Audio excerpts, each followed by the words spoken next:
Start that over. Call us to order, the Self-Insurance Board meeting on 16 April at 10 o'clock. We'll ask Brother Merrill if he would lead us in a word of prayer. Father, we thank you for the start of a beautiful day today, and we praise you for your many kindnesses and blessings to us. And we pray that whenever we see those valleys, that we know there's a mountaintop. And we just pray, Lord, that you'll be with us today, guide and direct us, and direct us in the affairs of this county. We pray in thy name. Amen. There was not a sheet put out, but is there anyone that would like to speak from the public? Okay, we'll move ahead. Approval of the minutes. We need to do the agenda. Okay, there's the, okay. Have a motion to. So moved. Second. All those in favor? Aye. Approval of the minutes. So moved. I'm gonna abstain because I that's wasn't right. on this committee. Okay, I'll second it. All those in favor? Aye. Okay, We're gonna have, if I may, we're gonna have to carry the minutes over to get ratified at the next meeting, because that's not a positive vote if we had one abstain, because we only have 3, right? Can you vote to form of it all? No vote's gonna carry anything if it's not the Can he not majority. vote, just on. Oh, I'm sorry, yes, he can vote as to form, yes, I'm That would sorry, do I it. thought, Whatever's That would easiest for this help us, committee, yeah. If you just go to the form of the minutes and not to the subject matter, then it's okay, you got minutes, okay, so we can carry that over, that's no We problem. just want to carry it. Yeah, Whatever you all But want to do. but like I said, we do have the quorum and we do have voting. yes, Okay. as That's long all- as it's that's all we need, unanimous. otherwise we don't need to meet. That's not- Okay. I have no report, Commissioner Boyd didn't give me anything to talk about, so, report from the consultant. I think we're gonna let one-to-one go first, because they have Okay. another appointment to Go get ahead. to. I'm just going through, Kelly will stay for the whole meeting. All right, so everybody has our little handout in front of you. Clinic utilization remains really well. For the first quarter of the year, we had 838 visits just for government employees. The next chart below kind of shows the top visits. Walk-ins were very well utilized, as well as behavioral health appointments, and then you can see the remaining appointments down below. We had 227 virtual visits for the quarter, so that would either be telehealth, text care, but any of those avenues where patients came into us virtually to be seen. And the patient satisfaction remains very high at 98%. On the back page, I just kind of wanted to share a summary of the mail order program. So last year, just so everybody's aware, we switched some medications. So in the clinic, we dispense generic medications to patients, but we added mail order last year, and we added to that a bigger formulary. So not just generic medications, but brand medications also. And we did a cost comparison to identify those drugs that were cheaper to go through this mail order program versus the plan. And so we have saved a total of $40,000 last year by making that switch to some of the drugs. And Brittany can chime in on that too, but she was very involved in that process and helping us with the analysis and things. Yeah, that's an actual comparison of your drugs, so the cost of marketplace versus going through that program, so, yeah. Let me ask a question. How do you determine which generic drugs that you guys are carrying? That's my question. I mean, I've had a lot of people ask me, and I don't really know.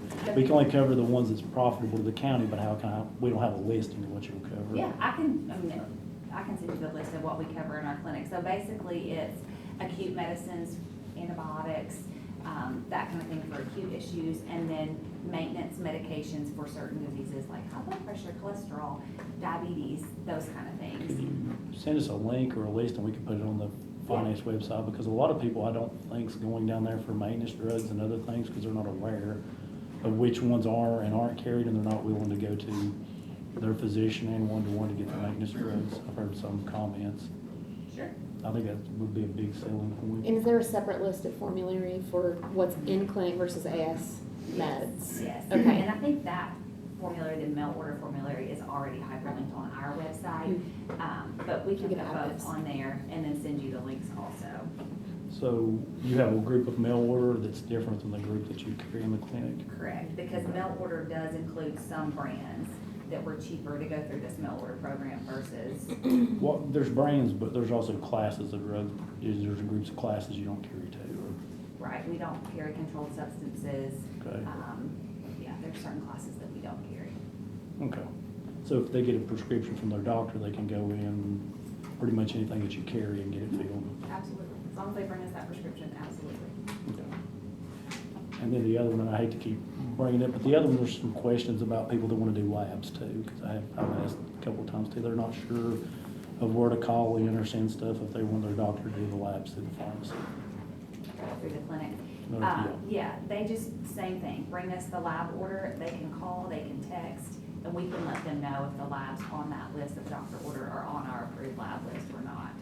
Is there like a flyer or something that we could put on the finance website the way the employees would know, the way they, I think that would increase your utilization on using the clinic's labs versus the doctor's labs, and I think we save quite a bit there, don't we? Labs Don't we is save a always, whole lot? Yeah.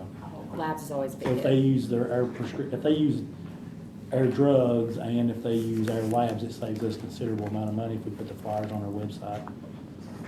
Because I was gonna use mine for the labs the other day and I had to go figure out how to do it and call and then somebody just asked me earlier and I had no idea. Labs, and medications too, but labs, it's a little more confusing sometimes because doctors order a specific code, a lab code, and that description or code may not always match the one we have, but we might have one that's very similar, so it might be difficult for patients to figure that out without a call to us.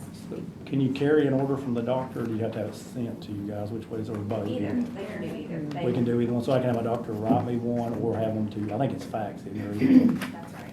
But if it's similar and they call you all can talk them through that, That's hey, right. yeah, they may have ordered one little thing, but if we run a full panel, And it's still cheaper for us to yes. just do that full And panel. really, the easiest thing is just text us a picture of your lab order to our clinic phone number, just text it, and we can look at it and text you right back and say, yep, we can do them all, or we can't do this one. So I think we get a flyer with the drugs that you cover, mail-in regular, and one for how you carry an order. I think it would increase utilization because there's some questions that keep coming up about that. People just aren't aware of how to do it easily. Yeah, I think we just struggle in general with communication to your employees. The other, we're gonna get further on into this, and I've included an X-ray flyer in the presentation, but your folks are not using X-ray.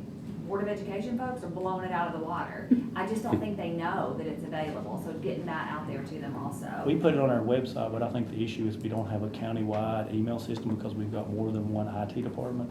The sheriff has their own, and then we have the main one, so it makes that group difficult, but I think they're trying to combine them. I've sent it all out and I've sent it or put it on our website and I hand it out during And orientation. maybe we look at like, if our team can go make some site visits, like can we go to the sheriff's department or the highway department or wherever your big populations are and just have a few minutes to talk to folks about?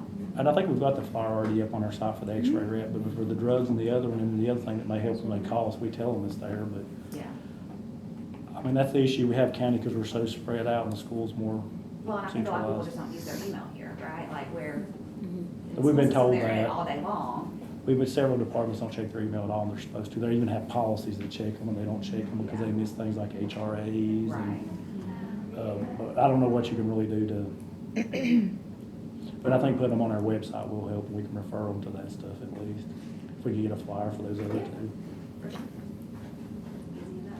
And can we hit that hard during open enrollment as well?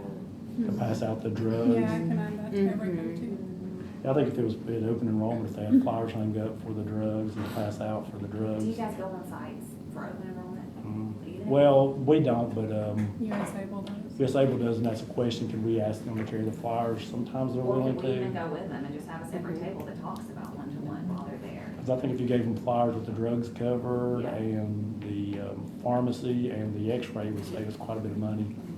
Yep. All right, perfect. The next page, the wellness program. So for 2023 compliance, we had 328 employees who were compliant, who participated in all the things. 173 spouses, and 252 that were non-compliant. And then we just outlined the 2024 wellness program dates, and again, the benchmarks are there below, but really on track from last year as well. What was the basis for a lot of 23 these is the final date, not non-compliance? last Smoking or? I would say that's the biggest. When's the final date?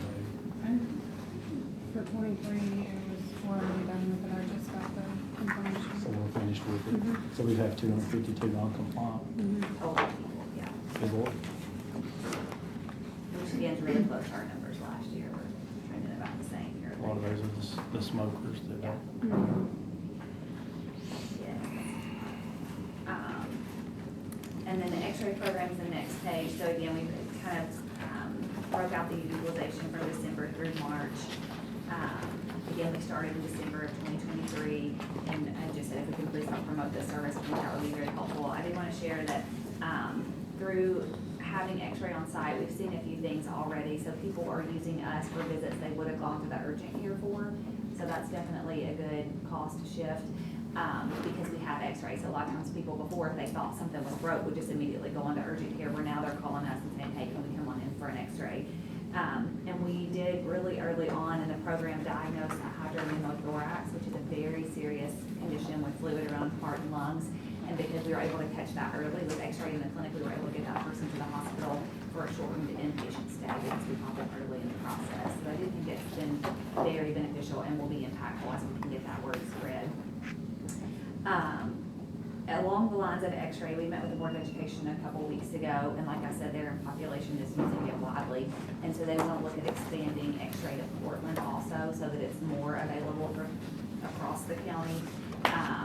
So we're supposed to meet with their maintenance team next week and kind of look at space. That clinic is kind of at max capacity already, so trying to figure out where we would add that in the clinic in Portland, but just wanted this committee to be aware of that, and if it's something that you want to consider partnering with them on like you did last time, please let us know, and we can work around that.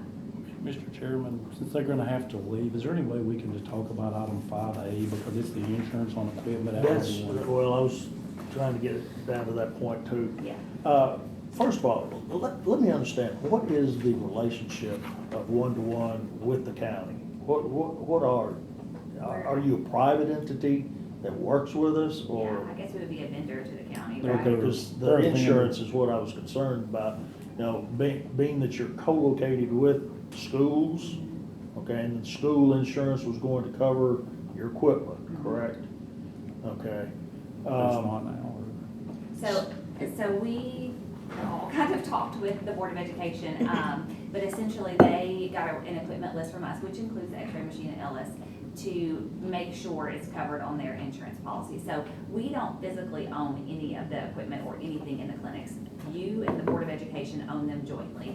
They own 84% and you own 14% or whatever the split out is, right? That's how it's all passed back through to you guys and how it's all done. So we don't own any of it, and we just live in the space that you all provide, which Okay, at that's this what I place wanted to is currently understand, Board of was Education. how that equipment, Yes. why, you know, the But county. they are carrying all of it on their insurance, so Okay. you all, I don't think. Ms. Brett, if I could clarify that, it's our understanding on research of this, that the Board of Education was not insuring anything since inception, so we've gotten, if I'm wrong, tell me, but we've gotten notification that they will now, in the next budget cycle, get the insurance for the equipment, but the statement that they've been covering it, I don't think that's accurate, because I don't think any of this equipment has been covered by insurance. So when will we know? Well, I mean, Well, they at least will- it's covered now, correct? No, it won't be covered until it's part of the next budget cycle, so we're talking So about we're July talking about 1. July. Yes. Mr. Chairman, Is that what the board told us? Yes. Is it not possible to contact either the schools or the county's insurance and have that endorsed on the policy immediately? School For board's short gonna term. have to do that. Pardon? The school board's gonna have to do that, and that's what prompted all of this, was to get them to either give us carrier information or to make sure the stuff was insured, and that's the school board's response. That's not a good response. No. I'm sorry. I don't disagree. I'm not trying to take sides, I'm just saying, It's just, I've Insurance. got no control over that aspect Yeah. of it, so. We don't know any insurance company or pool that would not endorse something mid-year at the rate that's already in place for the remainder of that year. And then they relook at it at renewal. But should be a phone call. Split the cost. It's either a phone call or a fire or a tornado. So, I don't disagree. Well, I mean, we'd be willing Let to me get with the make a director. call if needed to bridge the gap or whatever, just let us know, but Should be we just wanna tell you as your consultant that not doing something is probably not a good idea, regardless of who's making that decision. We would strongly advise against not taking action on this. So would it be a cost split to 80? If we decide to run it through you guys, it'd be a cost split and you guys would insure it? We Because they don't have insure it, They don't we insure it. own it. We They get don't it. own You guys it. The have question to is, insure it's it. a joint ownership between, She said 84% for the school. Mhm. 16 for you? Yeah, That's our 16% split for us, cost, yeah. so mainly it's on them, but still, we give them money. It's on us too, so. so this is one of you.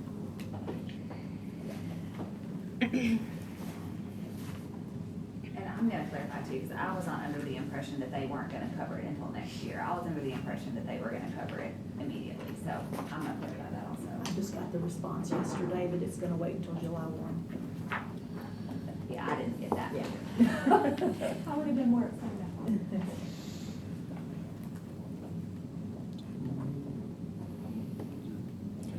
Okay. If there's anything you need me to help do in this, let me know. We can insure everything. It's in their buildings. Yeah. It's in their buildings. So we can't insure equipment in other building. I don't know. I don't know. I mean, I Or can technically, inquire or of renter or Roger. an occupant. It's back to me. We got 16%. Sorry. No, it's fine. We just flip-flopped on you and you're like, I don't know what's. Can't do it, Gigi. Okay, so good. I do want to just to bridge the gap with what she was talking about with urgent care. So just so everybody understands how claims work, because I've talked to many clients actually very recently about how they think that urgent care and like Kroger or kind of what you might call a doc in a box are kind of the same. They're not. They're not. When we look at claims costs, they're not the same. So when we look at going to a little clinic, Vanderbilt has clinics often in like a Walgreens, that kind of a clinic, that is truly just a clinic visit, all right? Then there's urgent care. So America's best physician, is that what it's called? Something like that, or fast pace is another one. Those are actual urgent cares. Then there's the ER. So the urgent care is in between. So you've got clinic, urgent care, then ER. There is a cost difference between that. So if we can get someone in a clinic and then the only thing that they need is an x-ray, they can do clinic, x-ray, and then they're done, that we're good. Okay, so that's why it is really good, just like labs, if we can get labs to go through here, because labs are so expensive. So I just wanted to say that's why anything we can drive through a clinic, that's why you have a clinic. So that's why I brought that's it my up. sermon for that part. Now we'll talk about claims. That's why I brought that up, but there's no Yes. way we could do any form of urgent care though. It wouldn't be cost- No, and- cost Well, efficient. but now that your employees can text us 24/7, there's really no reason for them to go to urgent care before they text us. Because our providers, even if it's midnight, we have a provider on that will say, hey, ISTAT, rest, whatever, and let's do your x-ray in the morning, or that seems serious, go on to. But like that, usually when you text them, because we've done it before, there's not an appointment open for like a week and So it's you don't need an appointment anymore. You just text and they immediately take care of you. on the text, but if you need to Correct. see them, is there gonna be an open spot? Well, they'll call you if you need a call, but otherwise they just treat you. So like if you say, oh, I'm not comfortable texting my condition, then they'll call you. We called and texted one, and I don't think there's any open appointments, so we ended up sending they probably could have been urgent care pretty easily, or an emergency room, it was on the weekend. Will you leave me in, like, who that was, so I can research it, but like, Yeah. the what we're supposed to be doing, and what I'm in text care all day long, looking at the I'll get the conversations, exact but, details. yeah, you're supposed to just text in, and then there's a provider that will chat with you and recommend what the best treatment is. Right. No, they actually sent us to the little, but it's actually an urgent care, they're called emergency room, it's over there on the. And if it's something that really needs to be seen right then, they might still send you somewhere if the clinics are closed, but it's good to at least run that. They may have been closed because we did do the texting and stuff, and they sent us to the urgent care. So my question, I thought it was availability of appointments, but it could have been closed, I can't recall, so I'll check. Okay. All right, so this is our monthly report, and so everything, I did send this electronically. I do send this every month, even if we don't meet. So this is the March numbers. Remember, we get March because we are in April, but it's always, we're looking back a month. So this is looking at monthly and year-to-date change. Again, in July, we'll start over because we'll have a new plan. So this shows our total monthly income, expenses, and that monthly change. And then we also get to look at that year-to-date change. The last report was, there was a ton of income because there were rebates. So we'll have months like that where it just looks really, unprofessional term, wonky, because it's just a lot of income, or there's a lot of expenses because maybe a lot of surgeries or something really big has happened on the claims. Now, you're talking about the one that we have right here. Yes. in this. Yeah. I was going. Those happen, and so that's why we don't get too hung up in just one month. It's really good to look at that year to date, what's happening over the entire year. So that's why we do like to keep an eye on that month, especially if we keep having those red box. And that's why I do box it in red. I'm not trying to hide anything. I want you to know what's happening. So, but it was, again, you're in the black. And so for the whole year today, for this plan year, you're still in the positive, which is good for that. And that's medical and RX.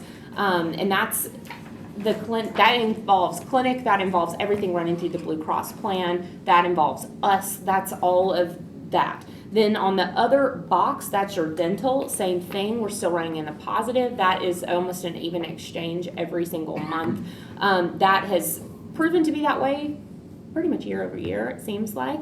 And then if we look at the bottom, our large losses, as we get towards the end of the year, yes, these always seem to expand. I start putting people on this list when they cross over the threshold of $100,000 because we just watch them. That's all that's happening there. It doesn't mean anything's happened or that anything will happen. We've had a couple of folks who hit this list and they've already termed. Term means they've fallen off of the plan. Various reasons why that happens. So we have a couple of these that have termed. The highest person on this list, this is an expected person. They will continue to grow through the end of this plan year. And this person has been on the plan for a while, and I'll just continue to watch it grow. I don't expect anything catastrophic to happen with this person. It's an expected increase of $20,000 to $25,000 a month, and it'll start over again in July. It's an RX thing. And then This is this year, the 300,000 is this year then? Yes, oh yes, it's just this year. And then for the PEPM, that's the box that we really like to pay attention to because that's the per employee per month. And so that really likes to kind of absorb what's happening over the years. And so most health plans cannot say that they are holding at or kind of going down or going just a little bit up. Most are tracking way up high. So you're at or a little bit below what you were tracking at last year. You can see in 21-22, that was that COVID catch-up year. Everybody had a high year after that. So I do, on this line, I do separate out medical RX from the clinic cost just so we can look at it. There's not really a significance to that, but just so you can kind of keep an eye on that. And then also one small number at the very bottom left, that's the running county stop loss fund. So in that medical RX cost, you all are paying yourselves for stop loss insurance in case someone is to go over the $500,000. At this point, I don't expect it. Does not mean it won't happen. It could happen anytime. If there's an early birth, a NICU baby, it does typically take a NICU stay, a transplant, something very, very big that has to happen to hit something very high like that. But at this point, For this year, you have put, for this year and since you've been paying yourselves, we're at $1 million in there. Only one time so far since you've been paying yourselves have you taken a little bit of money out because you had one person go over that 500 level. Yes, sir. Down there at the bottom where it has, dependent male, employee, female, I see a lot of duplication. What is the? I don't want to tell you who it is, so we don't want Oh, to say it's a person. Bob Shoop. Yes, it's a person. yes. It just kind of Okay. gives you an idea that That's we've got a okay. lot of spouses Okay, that are understand. expensive, Understand. or that's Okay. really all it is. I thought that was a group of people. Yeah, and we I don't want to wanted say to- that Okay. Bob's Gotcha. over here charging the plan line. Okay. Not that he's on the That's the insurance, ones but- they're tracking. just to be very clear for people online. That's the ones they're tracking. We are not. That's the Well, ones they're yeah, I tracking. know, but Yeah. I thought it was a group Yeah. of people, and that's why. No, Well, in no. the world, they're Simple, gonna have simple, 3 different generic groups label. of employee females. Yeah. They want to see if 5. it's going to hit the cat Yeah. loss numbers. as Also, well. it's good to know because sometimes people do like to look at spousal. They like to add money if a spouse is getting insurance somewhere else. And so when you want to add things like, sometimes people like to break up populations like that. So if we've already got it divided, we already kind of know, our spouses are costing a lot of money. It does kind of create that case. So Retirees that cost carve a lot out of money. retirees, things like that. So. Zero pay costs us Yeah. a whole lot in this plan. So, so this is the monthly report. I do it every month. So are there any questions on this report? I know it's still kind of new for some. I can move on to my other, Let me tell the chairman what this is because it wasn't on the agenda. yes. That's the report for the equivalency, and it's a very long report, so Brittany can go over it, or she can email it to all of you, but the short of it is, to be in compliance with federal law, you really need to take those recommendations. So I have a list, I don't know, I think it's 8 pages. I've typed out everything because I'm usually, I'm gonna give you way too much information because I want you to be very informed about what's happening. So there were 2 different pieces happening. You all approved, it's been several months now. So we did the NQTL, which is the non-quantitative treatment limitations analysis. You all paid a group called PHIA, PHIA, to do the NQTL analysis for you all. This is a federal requirement. So if the DOL comes out, and they're probably not going to go, hey, let's go analyze Sumner County today. What they're going to do is say, we're going to go check out Blue Cross and everybody they insure, everybody they're the TPA for. And they're going to just go down the line and just start asking, do you have your analysis? Do you have your analysis? And all you need to be able to do is say, I do. So I sent that over to you. Did you get it? Do you remember getting I it? can't remember, did we file it? We have it. It's a we'll file And I sent it but- to Law too. Did you get it? Did legal get it? I sent it to you. I emailed it. You did? I did. Can you send I sent it Yeah. after the email. Okay. I'll send it back Okay. out, yeah. I can send it again. I still got it. So there's an NQTL analysis. You need to be able to just hand them that. There are a couple of changes, but really you guys were pretty much in compliance with those NQTLs as best you can be. If they were to come in and do an analysis on you, there may be some things that Blue Cross might have to follow up with on some pharmacy analysis, but oftentimes it is very common that Aetna, Blue Cross, Cigna, whatever, they're not going to give you all the information that has to happen to do the analysis. This is very common because it's pretty detailed. And so there's just a couple of small things, but there was another thing you all also asked them to do, which was to take a look at your entire plan document. So if you've never looked at, you all are the trust for the entire plan document. So there is, that's your thing. There's a long plan document that you all actually are managing. And it's. So, yes, here it is. So this is your whole, this is one of the 2 plan documents that you all are in charge of, okay? So this is just one of them. There's 2 because we have Plan 1 and Plan 2. And the dental, but it's not clear. Right. So there's also addendums. But, so we have these. Dental, there's 4 of them. Oh, the dental as well. They are Not as part. not part of this, so they're actually not part of our problem. So we have this. Now, Blue Cross also has their just their standard document that they use. If you were brand new to Blue Cross, they'd say, hey, this is the document we like to use. Look through it, this is what you are. But you are self-funded, so you can kind of make some changes. If their legal agrees, then hey, we're good. So over the years, because you've been self-funded since the 10 Commandments. I don't know. It's been a very long time. The 80s? Yes, okay. So you've been self-funded a very long time. So since then, you've gone from what was their standard in the 80s, and you have slowly modified it. You've done some changes that legal has required or asked for you to do, and you've put those in place. But there are some things that have just kind of stayed.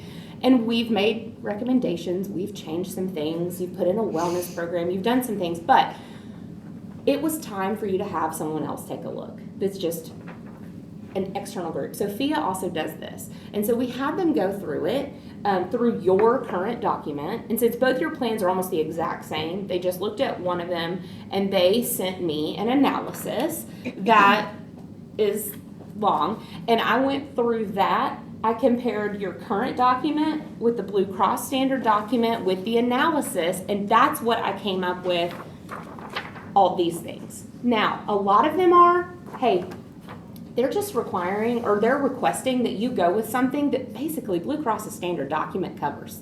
I think we just need to go with what Blue Cross has got on their standard. So let's just reword what you've got. It's not going to change the meaning of anything. A lot of times what legal just wants you to do is define something a little bit better. No big deal. And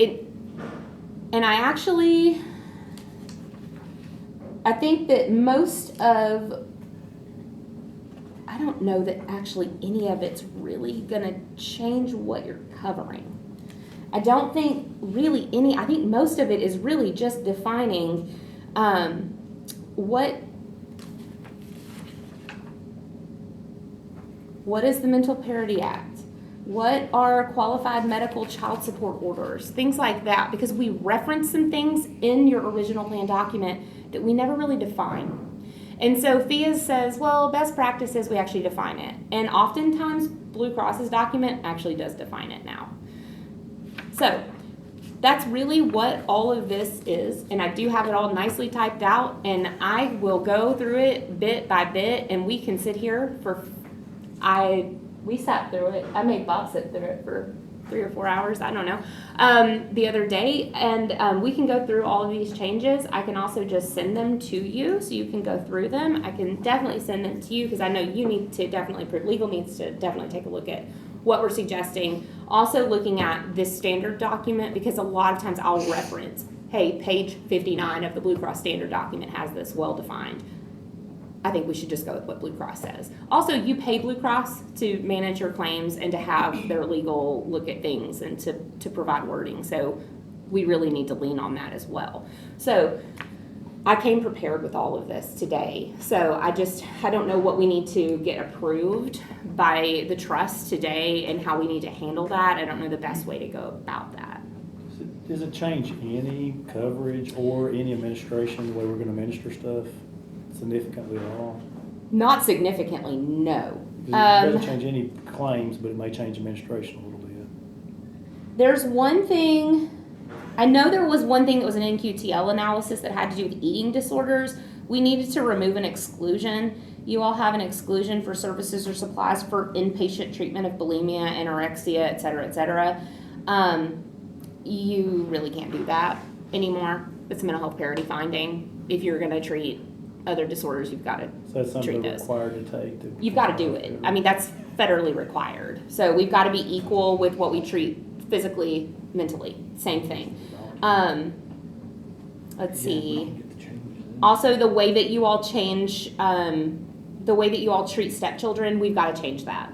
Right now, there's a financial requirement. We can't do that anymore. We've mentioned that. I thought that was an issue earlier. It's not okay. I think we've talked about that over in payroll, that we think, we've actually not been requiring that because we think it violates the Affordable Care Act. It does. It violates ACA. So there's several So, things, to be yeah. honest, that's why I asked you to have it sent back to this group, because there's Yeah. a couple of things in our documents that we think violates Affordable Care, and we actually don't implement them. We don't make people do that. Right. And that's never good either, because the first thing I do with any group, if you ask me, is it covered or should we do it? I say, what does the plan say?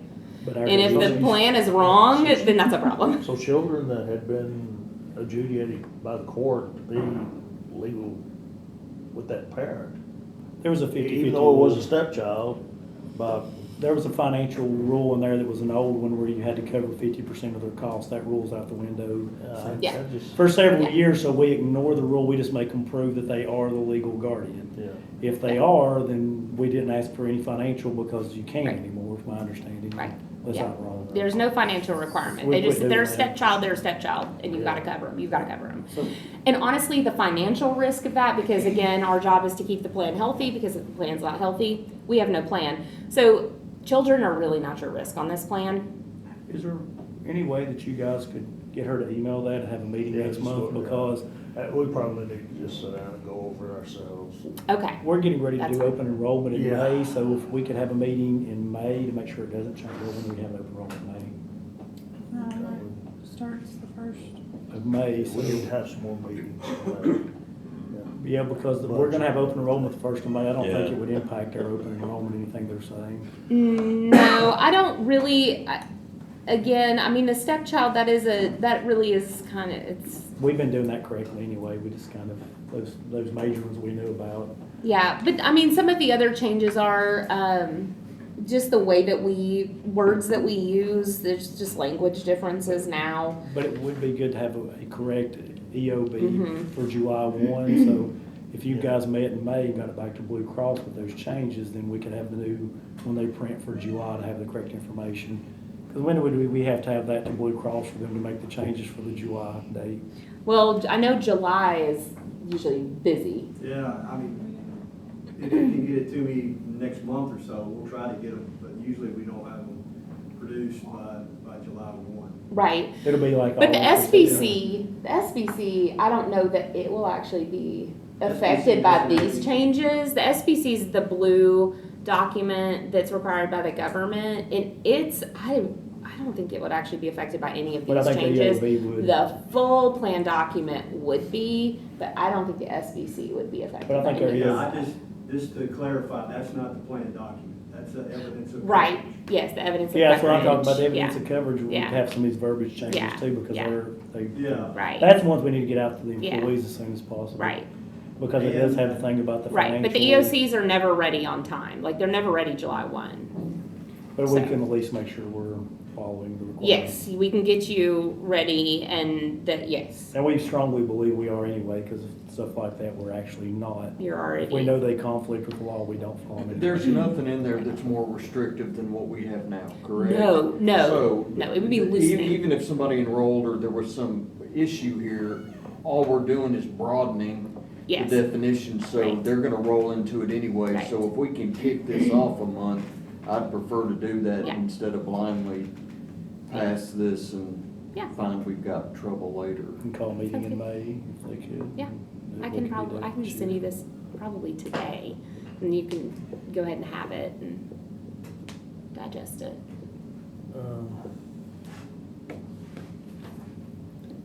At the budget workshop on the 2nd and 3rd. Yeah, probably. Seven, I thought that would be yeah, I know, we're gonna, like I said, we're loading up May here.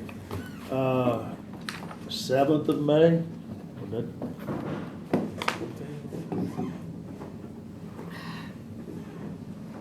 We normally meet at 10 o'clock on Tuesday, so. In May 7th. May 7th, It works for me. okay. Everybody good? Yeah, Okay, 10 o'clock, May Let's- 7th. let's mark that date. Yeah, I think that just might ought to make a motion okay. I move that we meet to square up these, regulations here on the 7th of May, 10 o'clock. Second. All those in favor? Aye. Aye.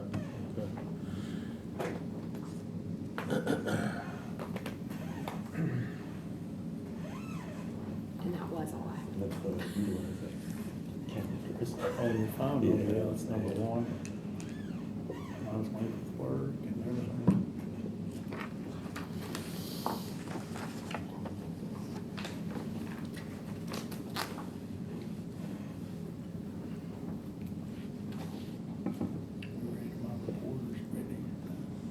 Was you done through? Yes, I am done.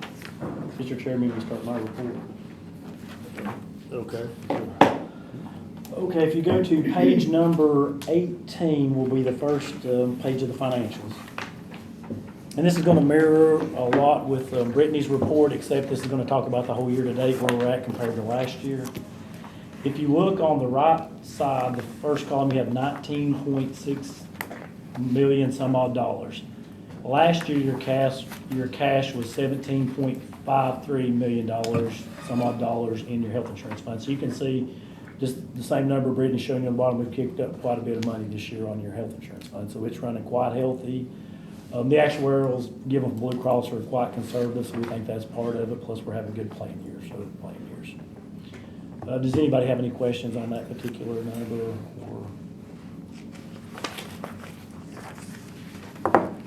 And then if you go over to page 21, that's your dental plan.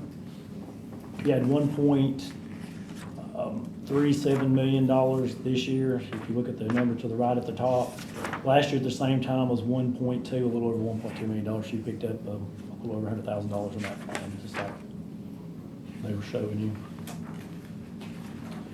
And then if we go down to page 25, that's your on the job. Page 24 actually is your on the job injury. This one right now you have $6.7 million. If you look at the top right of the top number, last year your cash you had a little over $6 million. You picked up some cash there. The only reason I'm looking at cash, we do have accruals, and these are accrual-based funds, but they're only closed once a year, so that means any claims on there, your runoffs over time generally haven't significantly varied, so your best indicator right now is your cash. And all your cash situations have improved somewhat this year, so it looks like you've had a good year on all your plans. Unless there's any kind of claim or anything I'm not aware of pending out there larger.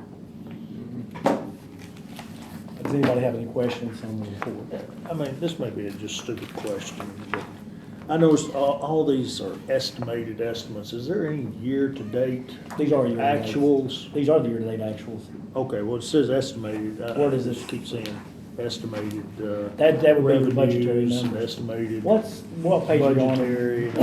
What page are you on, and we'll go through that. Well, I mean, I'm just. Let's go over the balance sheet really quick, and maybe that'll help. If you look at this page, it's page number 18, and that's your balance sheet. And what you got to remember is we're mid-year, so these balance sheet numbers will not close. So if you look to the right is your year-to-date, and the one right, the far right column, the one right beside it is your year-to-date change. Your first number on there is your actual cash at the end of February. The next one's actually a building or a drive-through window that's fully depreciated is your next item. And then you go on down, it's like the 19.6 is all your assets. And then you go down to your claims that we have out that we know of right now is like $4,000 some odd dollars and a little over $1 million. Those are actual numbers. When you go below those estimated numbers, those are your budgetary numbers that just run until you close your books. So I wouldn't really pay attention to those because they just net together. If you take your 19.6 million, which is your first blue line here, the first one coming from the top, and minus out the second with a 1093, that's a minus, that'll give you an idea about what your net residuals are. But these are your actuals, and the books don't close but once a year, so we'll have your estimated revenues and expenditures. Okay. Now, the very last pages, when we go into premiums, we will have budgets, and they are all estimates and actuals, but these should be as actuals we got through the month of February. Okay. And when we close at the end of the year, all these estimates will disappear because you're closing against all your budgets and fund balance. These are your actuals. If that helps, Chairman, Mr. Chairman. Okay. That concludes your report. Oh, that's into my report, sir. Okay. Under old business, we've already talked about the insurance coverage on 1-to-1 Bull Run dock. Yes, sir. What If is I that? may, we're still trying to figure out where this alleged dock that the county owns is located. I've got feelers with Marshall through the planning and development. He's got some contacts with the Corps to see if we've got anything of record, because when you've got adjacent property to a lake, it's really not ownership. You're doing a lease because the Corps owns the property. And I have not had any kind of response back from them, so I'm still unclear on where this alleged dock is. How did it come up? This came up at a meeting, what were you? It was a meeting before our last schedule. Terry, I think Terry was the one that brought it up. We think we own it all. Where did she get it I from? don't know, she didn't say. I know we get paid in lieu of taxes from the Corps for a dock or a levee down in Hendersonville near a park, but I don't know anything about a dock. I do know we have some kind of involvement in it. 'Cause we get paid Well, levy. that's, she brought it up, I guess, and I'm just trying to answer that question, and I just unfortunately do not have an answer yet. I don't have anything on file. I'm aware of the dock. The Sheriff and GIS maybe. That brings me to the next one here. No, I thought we were going to try and get a listing of all the property and find out exactly what is insured, what is not insured. If I may interject on that as well, I've just come across a list of, well, you gave it to me, it was what was the list of property that you gave me? It was called what was the report called? I can't remember. Okay, anyway, I forwarded it to Gen Ops, and I apologize for not sending it to this committee, but it had some properties on there, what they're being insured at, and I'd send it to Gen Ops in an attempt to make sure all the property that needs to be insured is being insured. And I don't mind sending that Yeah, same give list to them this committee as well. We can send a list from Sheets too. Jeremy Sheets sent us a Statement of list values, too. I'm sorry. Jeremy has sent us a list of all the insured properties a while back, but I think right now, as Eric's saying, they're still looking and comparing it to our ownership list. But Yeah, well, they do that's keep a what we list were- of them, yeah, and we he were- has sent us a list with the values quite a while back. Actually, I think he sent us a link to a portal, was how we got the list. I think I sent you a list of like all the information that I have, so you can Yep. see individual property reports and pictures that we have. And we can have him send it again, Yeah, we can do send it that, to And him. if he finds something that we don't have, we just go get it and add it to the list. Can we just have Jeremy to forward that to the committee members, if that's fine, what you sent to us, and then CC me on it, and then they can look at it? Yeah. That would kind of settle it. Mr. Chair, Sure. if, since Jeremy's here and we're talking about that, and in benefit of those that's come to this committee, would it be good for him to give a really brief explanation of how those values are determined and what we do to come up with that data? Could you do that in like 10 seconds? Yeah. Stand up for. Yeah, I mean, motion to suspend the rules. Motion. Do you need me to send it? We're good. So you tell me about a building or a dock or anything, I go out, or our surveyor goes out, surveys it, takes pictures of it, measures it, does whatever we need to do, and then we run that information through software that is industry standard, that uses real contracts within the region that are for, if I'm going to look at a courthouse, they will use courthouse contracts that they've actually built, and then compare and then develop a cost for that building. Then I put that on the report, and then every year I rerun that information against updated values and send you guys a list of your buildings. That is the 10-second version. I think the question we've got right now is, are we reporting all property to them that we Yeah, own? well, Just that's like the- that's what the So question he's was provided us a last time. report, we have a fixed asset list, and I think Well, I've Kim's got the got, same list he's got. and Kim's also got a fixed asset list, but I'm not sure Kim's compared all those yet, I don't know, or anybody. The list that Jeremy provided for me, which is Right. the one that's been Right. sent through the process, is the one that I provided him, to whoever's asked for it. Right, which I got a Yeah. copy from Jeremy directly, quite a while back, but, So everything's been accounted for? That I've been That, told that about. we've been told about, Yeah. yes. Okay. There may be properties out there that we didn't know we owned, but until we're told about it, it doesn't get on the list. Now, we're just talking about buildings because. Buildings, Not, yes. not real property, just, We- not, yes. just land. Yeah. they're talking about buildings and equipment and stuff in the buildings, because it's insured too. But we don't survey your contents. We just give flat estimates for those, because we don't, You get in the weeds on that and you wind Yeah, up I know, I just wasting redid time, my resources. housing. You can they spend quite had a bit of money trying to exorbitant insure the stuff for things. outbuildings on my property, I just couldn't believe. We just give a blanket. $200,000 coverage for outbuildings, and I've only got a woodshed, a carport, and a utility building, and 200,000 was just way above. We give a blanket number that we feel is enough to cover what's in the building based on the best estimates versus a full-blown inventory of depreciated values. Just to clarify, this does not, y'all do not handle any of the school property, No. correct? No, that's Okay. them. Yeah. We survey a lot of all kinds of public entities. The schools is a good example of things being forgotten. As an example, Jeremy, we have found athletic centers. Boosters built a $3 million indoor Yeah. football and field. Everybody thinks somebody else insured it. And our Didn't cost folks go anything to out build and it. Oh, my find the goodness. building, and it's like, you make a call and I think that's what. it's never been covered since it was But completed. I talked with the director, he said all these buildings and all the boosters, they're all under school property now, so that's up to them. Yeah, Do you want, Because we got into a quandary on that, so. we have a fixed asset list, and I was talking to Kim, we've done it before. We can send her a list of our fixed assets to compare to Bob and Jeremy's list, and Brett needs to make sure it's correct. And then if you want to, at that point, would you, then after we do or she does the comparison, we could have Jeremy send it to everybody? Would that be the easiest? That way we make sure we've accounted for everything that we know about. And we've done that before because it came up, I did it a couple years back, and that's when the Hendersonville Library came up, because I was questioning why we weren't sure part of it.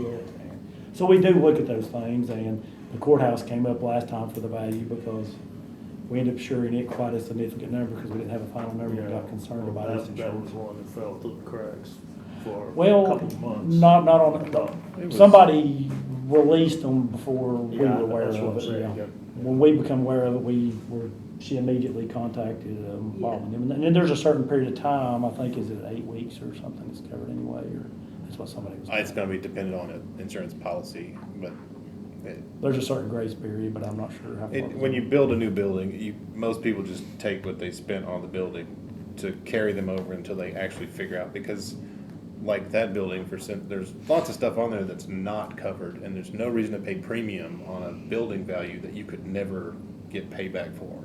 So, like the value of the land is irrelevant. A tornado is not gonna steal your land. It's gonna knock down all the stuff that's on it. So like the blasting to move the ground is irrelevant. It's not covered, no reason. And a lot of times stuff underground's not covered either. So just to be safe, we'll just use what you spent until we can get and actually do an analysis. And that was a heck of a building you guys built, by the way. The receipts to prove. Yeah, they're still building. There are confused people all over the country that I talk to about that building. And we're, and it's still being built, I guess is a good word for it.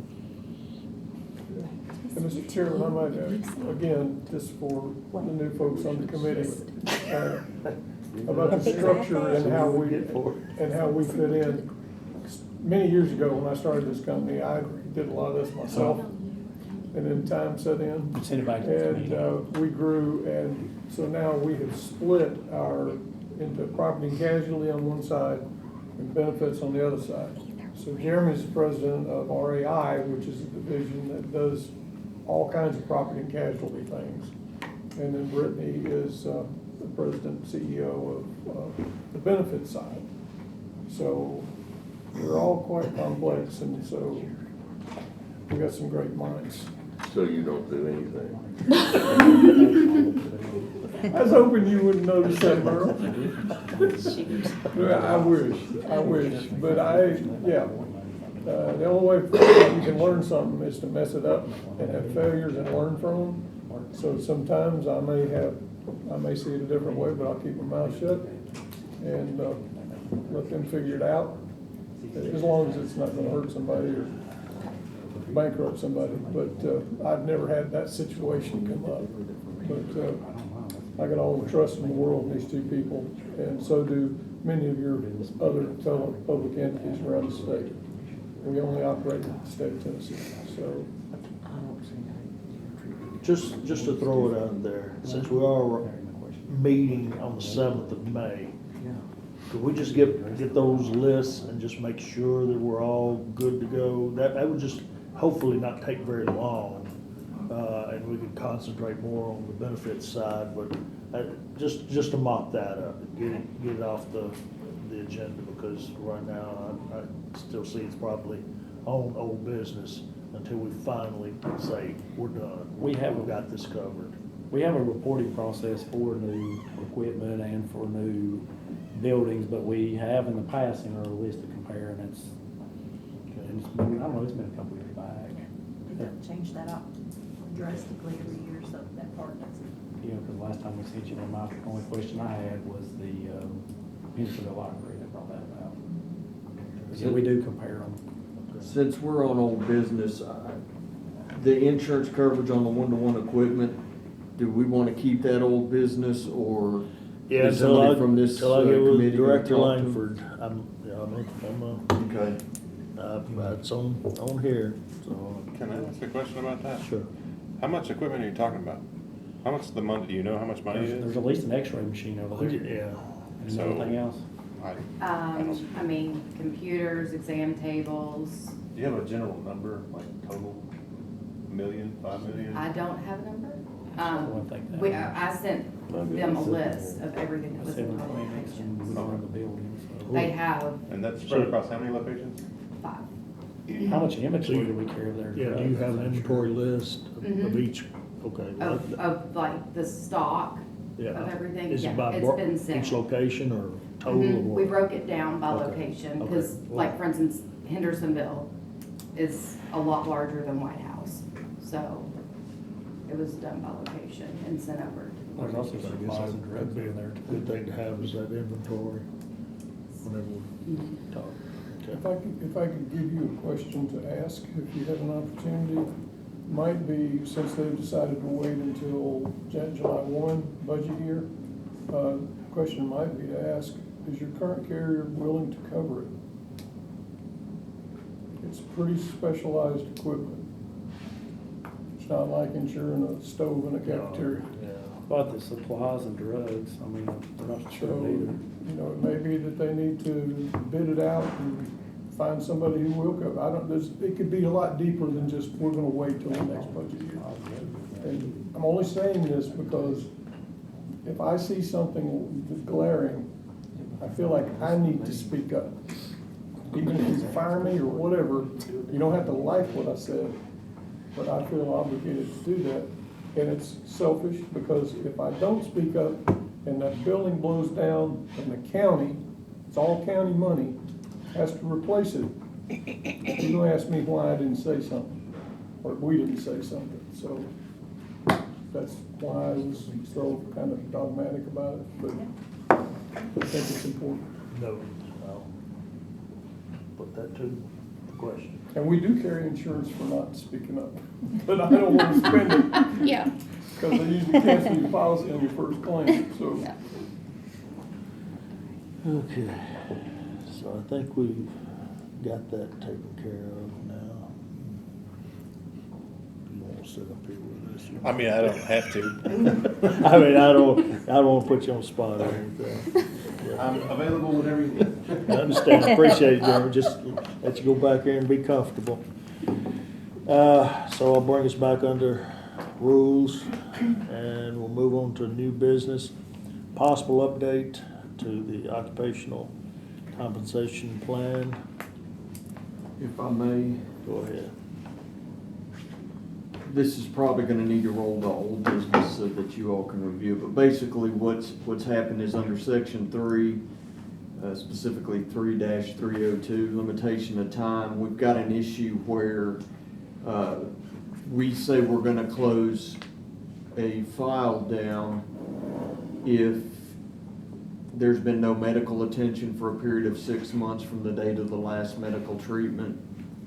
What we've got now is a school board one that we're still carrying that has been reduced down to annual visits, and instead of turning it into something that costs more, we're gonna need to look at amending that section so that we don't necessarily close them down at that 6-month interval and let them run the annual checkup so that we're not incurring additional costs, because we still have to carry them anyway. So that's what we're proposing to do. I don't have any language, I just wanted this committee an opportunity to review it, if they had any suggestions, and I can have some stuff prepared for the next meeting in May. And I guess I'll email, in case you don't have a that was- copy. Do you have this on? It's on the website. Is it? Okay. It's on the website, and I'll try to get a copy emailed to everybody as well. Seeing that. Okay. Insurance rates. And these are start on page 30, and they are based on the, I guess, the all-in rates sent from Blue Cross Blue Shield, the actuarials from Mr. Thornthwaite for the clinics, and the calculations for the local cost. Right now, in a nutshell, the things required to keep the funds, I guess, healthy and the same would be 5% increase on health, 0% on dental, and 0% on OJI based on the current trends and liability. If you look on page number 30, and I'll go through the documents I provided for your analysis.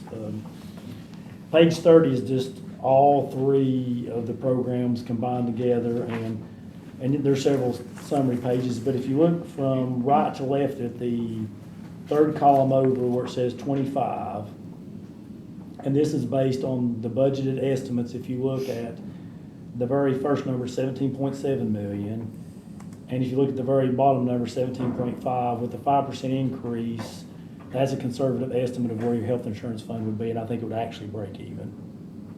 So mine is right now, and that's what's built into the budget currently, is my recommendation would be to run with the 5% health insurance increase. If you look at the next one and you look at the 1.3 some odd million, that's your dental. And you look at the bottom, the estimated based on the all-in rates and everything's about 1.5 million, would actually show a pickup with a 0 increase, because the dental, if anything, the costs have been going down, which makes no sense. I guess negotiations from Blue Cross. And the next one, based with the discussions with the law director and seeing the current trends, would be your on-the-job injury and liability. If you look, it would be $5,037,000 some odd dollars. The S would be $5,281,000, which is actually an increase. So I wouldn't recommend a premium increase for that one this year, but I strongly recommend looking at one next year, because that amount's going down. But my recommendations right now is 5% health, 0 dental increase, and 0 for on-the-job injury and liability. That is for the portion in this fund for claims, not for the actual reinsurance, because they'll be quoted from Kim's office, and they're usually significantly more than that. And I can go through each individual page if you want me to, and I've even got back in here 10-year trends. So these first several pages will actually be from page 30 through 56? No, 55. not that far apart of trends. 30 through, and some of those, there's your 10-year trend that we put in there too. Just a question, on these other sources that were carried in 2022, 2023, and weren't this year, Other sources. yeah, those, some, That's in the past, us and the schools Yeah, have what- it. They're a small number, correct? yeah. they're Okay, I know what you're small looking at numbers. then. Just- So- I so- just saw that on a few of these pages.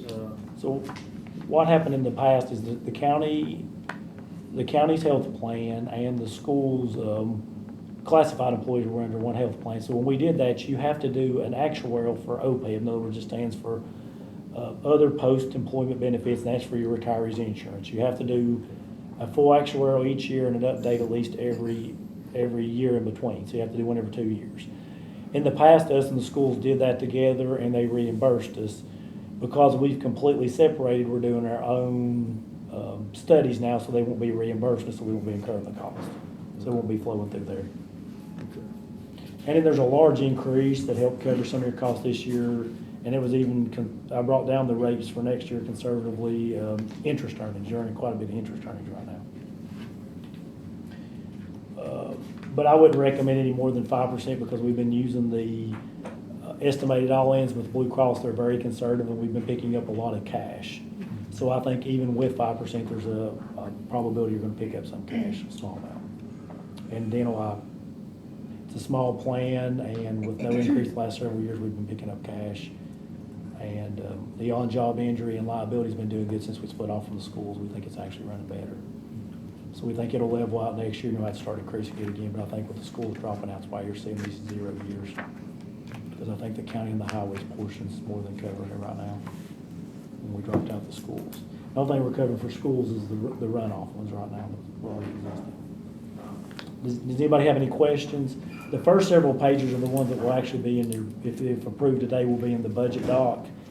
And following though, there's actually 10-year trends that was asked about from Ms. Boyd, so those won't be in the budget document, but we did print out the last 10 years of claims for all the funds following through page 55. Okay. Anybody have any questions? It would need a vote for the rates. Okay. So you're recommending 5% and 5% health, 0 dental, and 0 for OJI liability for the portion in this fund. okay. And then Ms. Kim will provide the estimates for the amount that's paid for the reinsurance through the general fund and the highway fund. So it'll be separate from this. So everybody's good. So we'll go ahead and have, I'll so move on those. I'll second your.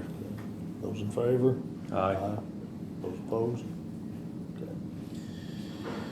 What about the admin rate? Page 56, and let me go through the first ones. You have a couple admin rates, and I haven't included a couple of them because they didn't change.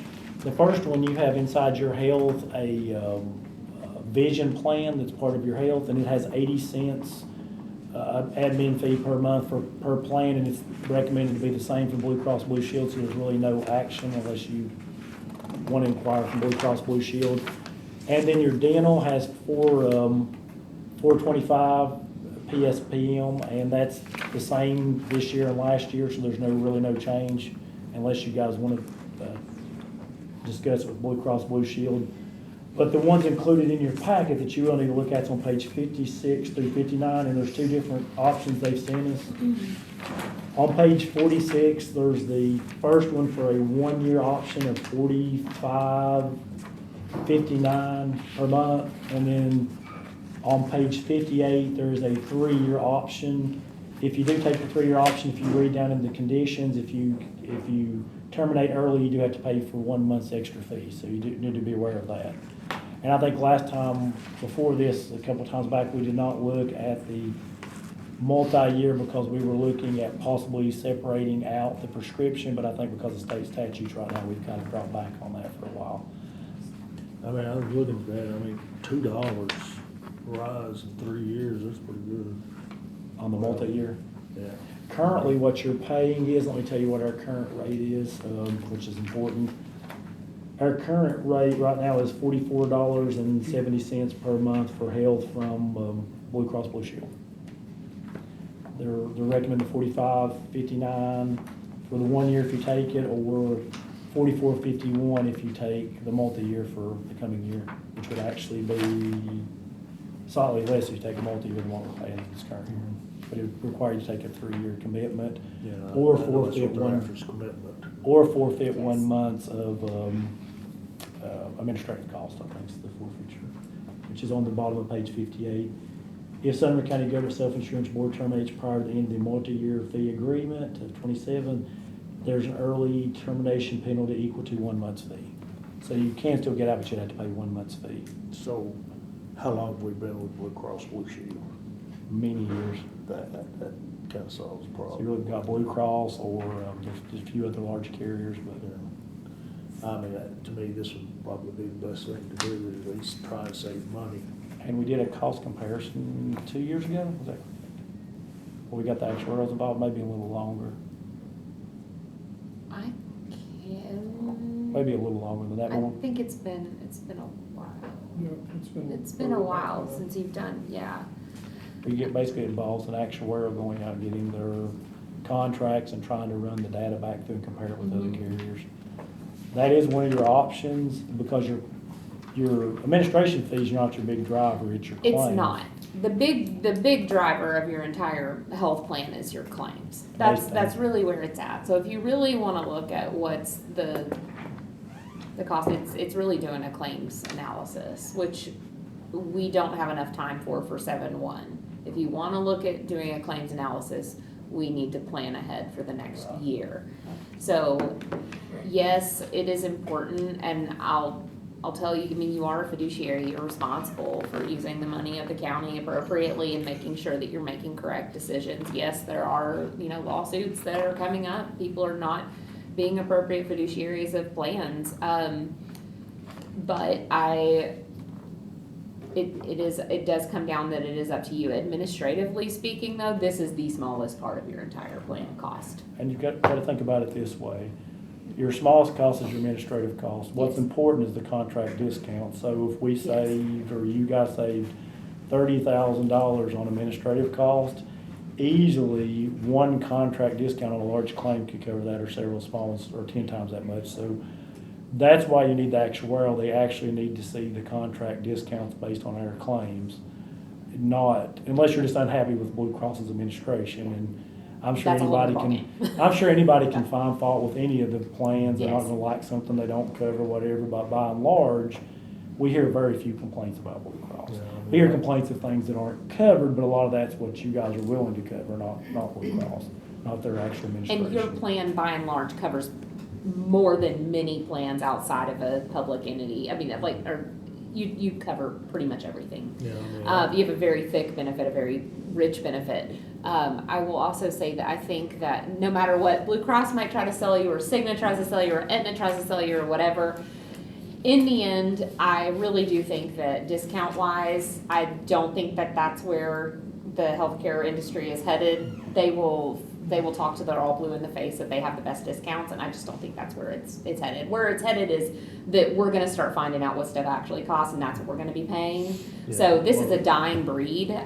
So sorry, discounts are the dying breed, not the TPA, not the insurance company, but let me be very clear. I think what we're moving towards is the fact that you're gonna find out that your surgery costs $10,000, and you're gonna write a check for $10,000, or you're gonna be covered for this much, and then you're gonna have to cover this. Or if you go with Blue Cross, it's only gonna cost you $500, but hey, you're gonna know how much it really actually costs. That's where we're actually going, not this nobody knows. It's not the Wizard of Oz.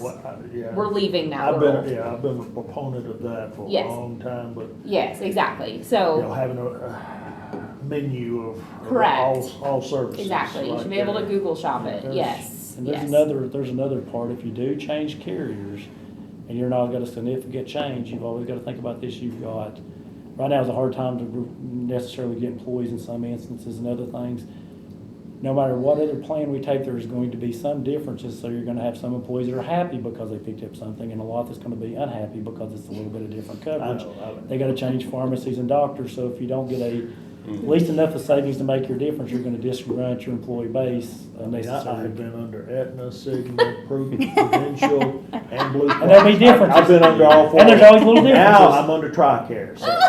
So every time you change, they'll cover something a little different. Your doctor's got to have your card, and you may not take your doctor. So, So- I know, ins and outs of a lot of them and all that, and what we preferred, but, Unless you're planning to change before 27, their best deal is the multi-year. Unless you're looking to change carriers before 2027. If I could just add one more component to that. You mentioned that claims are your most important thing, addressing claims. Inside that is chronic claims, which is where the majority of your dollars go, and you're addressing that and have for years with your clinics and wellness and so forth. So you have a good handle on that. What's changed in the last 5 years is your total all-in cost, the percentage of RX of that total all-in cost is continued to, it's a steep climb. And we're seeing accounts at over 50% of their total spend is on drugs. That used to be 17%. We tried to break out. So we are still monitoring the drug issue. The not right, the RX issue. And we're hopeful that politics will change or whatever, and we can get back to a sane look at what we did with some of our clients prior to the state legislature taking the actions they did, and get back on the road of doing that. And again, what that entails is you carve out your RX from your medical plan, whoever that carrier is. It may be the same. In other words, you bid it and let everybody bid, but you need to get rid of the smoke and mirrors of the RX and the PBMs and the drug manufacturers, because with discounts and all kinds of fancy words, they're still gigging you. So until you can get it down to what Brittany was addressing, which is like on your medical procedures, we're gonna get this done the best at the best price, and not just some global thing. You can do that with drugs. We've already done it. We proved it. And the state legislature stepped in and said, don't do that. And we know probably how that happened. It all has to do with money. But we're still working on it. And at some point, you would need the flexibility if you decide, after looking at it like you did the stop loss issue with real numbers, you decide you want to do that, you're going to need the ability to carve out your RX program. And the good thing is, if you carve out your RX, your employees don't even, it doesn't bother them. I do have one question about that. Hey, Scott, if they ever were to carve out RX, does it ruin the entire multi-year, or do they just pay a PEPM fee? I'm trying to get clarification. Okay. Okay, thank you. I just wanted to clarify. I know something happens. The current agreement, this is actually the third year of a 3-year agreement. That's what I thought, yeah. 2022 did not stipulate the What pharmacy. Okay, all right. And I don't see it. Yeah, In this paperwork? I'm asking if they can extend Okay, cool. It's Thank just- you. It's just good that you all know that and have Yeah. that flexibility. We gotta get through an election, and I think there will be a different view, regardless of what happens. I think there's gonna be a different view, and we'll have Fingers a, crossed. we will fight back into the state legislatures if we State get that legislators fixed. damaged these plans with some of their actions. They cost you guys a lot of money. Yes, They they have. went for this small pharmacy protection statute that really didn't do that, it just drove up That's costs. a whole And nother it hour. basically largely benefited all the PBMs that were already making a ton of money. Which is why you guys have got even 5%, because we probably wouldn't be looking at that if they hadn't done that. Just to give you an example, another client we had, 1 year, no change in benefits, there was $500,000 difference in cost. That's a pretty large account, but still yet, there's dollars there, and it's mostly in generic because of volume. If you look at how much generic you're doing and how much you other. It's all, so just basically, nothing is really super stable in that market right now. It is stable in that you can get your medications and so forth, don't let me scare you, but as far as making money, those folks are not super stable right now. People are figuring out that actually if I don't run it through my insurance and I use a discount card, it's a whole lot cheaper and I can get actually 90 days. That's not right. And so people are starting to ask questions, and as different generations start to take over and start asking really hard questions and start pushing things to get changed, I think we're gonna start seeing more and more of a topple effect. We are starting to see large insurance companies go, well, maybe discounts aren't the way we need to go. Maybe we do need to actually do direct negotiations with hospitals or with procedures. Maybe we do need to have, so things are changing. Things we never thought would occur are occurring.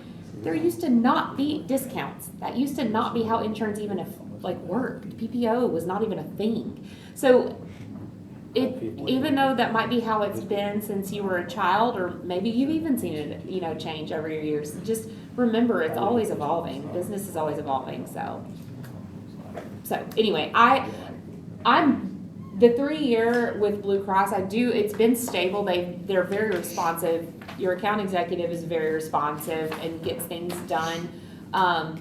And all of that is great. I think the one kicker is I want to make sure. So right now, if you were to remove RX at any point, it doesn't change your contract.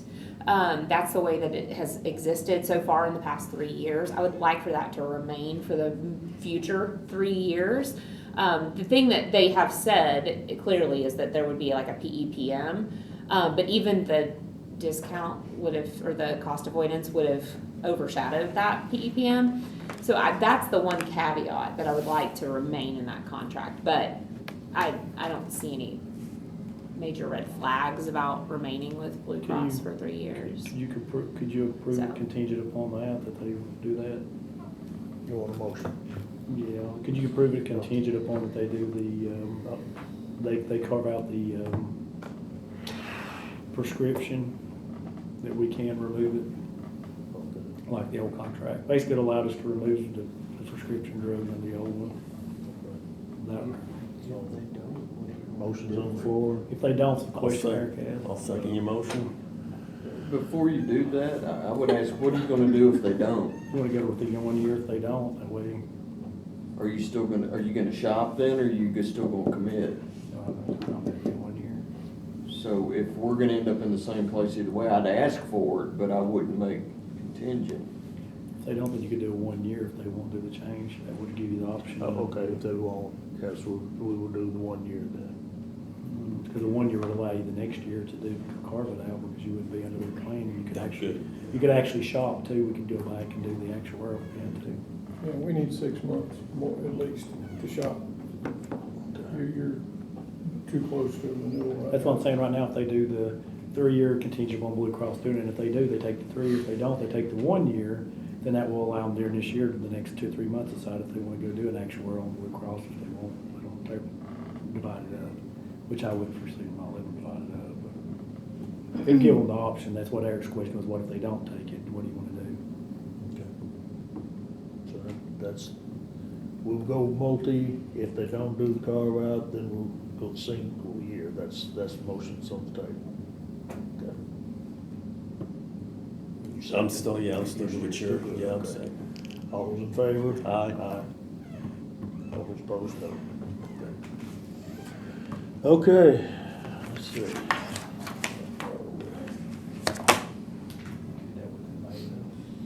Okay, we've got everything taken care of. Motion to adjourn. So move. You're no help. We may be only two. Oh, With the organization.